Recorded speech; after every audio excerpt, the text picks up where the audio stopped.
پیکر وفا ذوالجناح حضرت امام حسین کے اس جانثار گھوڑے کا نام ہے جس نے کربلا کی عظیم جنگ میں حضرت امام حسین کا بھرپور ساتھ دیا۔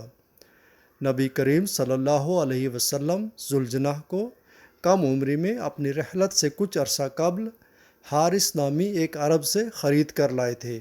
ذوالجناح کا اصل نام مرتجز تھا اور وہ بچپن سے ہی حضرت امام حسین کی سواری تھا اور ان کو کم عمری سے ہی بہت عزیز تھا۔ کربلا کے میدان میں جان دینے والے ساتھیوں کے علاوہ ذوالجناح نے بھی اپنی محبت و وفاداری کا ثبوت پیش کیا اور حضرت امام حسین کی شہادت کے بعد اپنی جان کا نذرانہ پیش کیا۔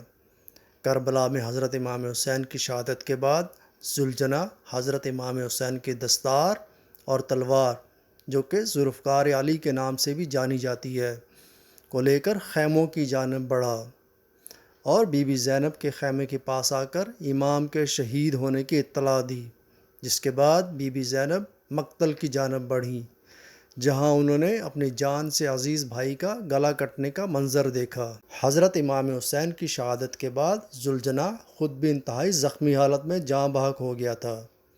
حضرت امام حسین کے بعد اہل بیت کی بیویوں پر وہ مصائب گزرے کہ آج تک جن پر لوگ گریہ کرتے ہیں۔ کربلا کے مقابلے میں ذوالجناح نے بھی حضرت امام حسین کا بھرپور ساتھ دیا اور انتہائی زخمی ہونے کے باوجود بھی حضرت امام حسین کا ساتھ آخری دم تک نہ چھوڑا۔ ذوالجناح نے کربلا کے دوران کئی یزیدی فوج کے سپاہیوں کو بھی موت کے گھاٹ اتارا۔